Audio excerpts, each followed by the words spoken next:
Hello viewers, स्वागत है आपका ज़ीरो फियर एकेडमी में। आज हम बात करें तो आप नोटिस करेंगे कि करीब करीब 10 बच्चों में से अगर आप एक एवरेज देखेंगे तो 8 बच्चे आपको ये बोलते मिल जाएंगे कि मैथमेटिक्स मेरा वीक है। इस वजह से होता क्या है कि कई लोग अपना मनचाहा करियर ऑप्ट नहीं कर पाते हैं। तो मैथ्स वीक क्यों है, इसका रीज़न जानने की हम कोशिश करते हैं। बहुत एक सिंपल सा फंडा है जिस पे अगर आप ध्यान दें तो डेफिनेटली आपका मैथ्स बहुत बेहतर हो सकता है।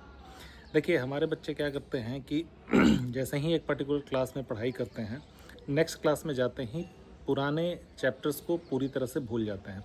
फॉर एग्जांपल, आपका बच्चा एक फिफ्थ क्लास में पढ़ता है, उसने फिफ्थ क्लास की पढ़ाई कर ली और सिक्स क्लास में चला गया। तो सिक्स क्लास में जाते ही क्या होता है, फिफ्थ की जो उसकी बुक है मैथ्स की, बेसिकली वो तो या तो कबाड़ी में चली जाती है या फिर छोटे बच्चे जो घर में होते हैं उनको पढ़ने के लिए मिल जाती है।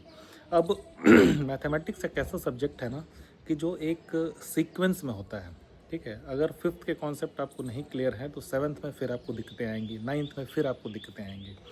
तो आपको ध्यान ये देना है कि जो भी मैथमेटिक्स की किताबें एटलीस्ट हैं उसको अपने क्लास वाइज स्टोर रखें और वीकेंड में जब भी मौका मिले अपने बच्चों को कहें कि वो अपने पुराने सिलेबस को रिवाइज़ कर लें। आप एक बस छोटी सी बात पे ध्यान देंगे, जिस क्लास में जाए उसका बुक को प्रिजर्व करना है, वीकेंड्स में उसके प्रॉब्लम्स को सॉल्व करते रहना है। ये एक प्रैक्टिस में आप ला लेंगे तो डेफिनेटली आपका बच्चा एक बहुत अच्छा मैथमेटिक्स सॉल्व कर पाएगा। दूसरी गलती क्या होती है कि कॉन्सेप्ट नहीं समझना। ठीक है, आप पर्टिकुलर क्लास में बच्चे क्या करते हैं आजकल, अपने फोटोग्राफिक मेमोरी से क्वेश्चंस को याद कर लेते हैं बेसिकली और एग्ज़ाम में पास हो जाते हैं। अगर वो समझेंगे नहीं, कॉन्सेप्ट को नहीं समझेंगे, तो फोटोग्राफिक मेमोरी की अपनी एक लिमिटेशन होती है। वो पर्टिकुलर क्वेश्चन सेम टाइप का आएगा तो किसी वक्त सॉल्व कर देंगे, लेकिन उसमें थोड़ा भी अगर अल्ट्रेशन किया जाए, थोड़ा सा भी उसमें कॉम्प्लिकेशन डाला जाए तो वो सॉल्व उनसे नहीं होता है। रीज़न ये है कि उन्होंने सिर्फ एक तरह के क्वेश्चन को सॉल्व करना सीखा है, वो अगला नहीं सॉल्व कर पाते हैं। तो आपको ये करना है कि कॉन्सेप्ट्स पे भी फोकस करें, तभी जाके बच्चा मैथमेटिक्स को समझ पाएगा। अब क्या होता है कि इस चीज़ का रिलेशन 8, 9, 10th में जाने के बाद होता है लोगों को कि मेरा मैथ्स बहुत वीक है।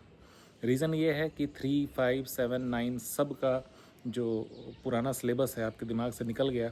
अब 9th और 10th का सिलेबस आप सॉल्व करने जाएंगे तो छोटी छोटी बारीकियां जो आप पहली क्लास से सीखते हैं, उन बारीकियों का इस्तेमाल करके ही मैथ्स आगे बढ़ता है। लेकिन वो बारीकियां तो भूल जाते हैं लोग, तो इसलिए अब बोलते हैं कि मैथ्स बहुत टफ हो गया। इसलिए आप कंटिन्यूस स्टडी करें, सिंपल टिप्स फॉलो करें कि आप पुरानी किताबों को ना छोड़ें, उनको अपने पास रखें एटलीस्ट मैथमेटिक्स की। इससे आपका बच्चा बहुत अच्छा परफॉर्म करेगा। Thank you.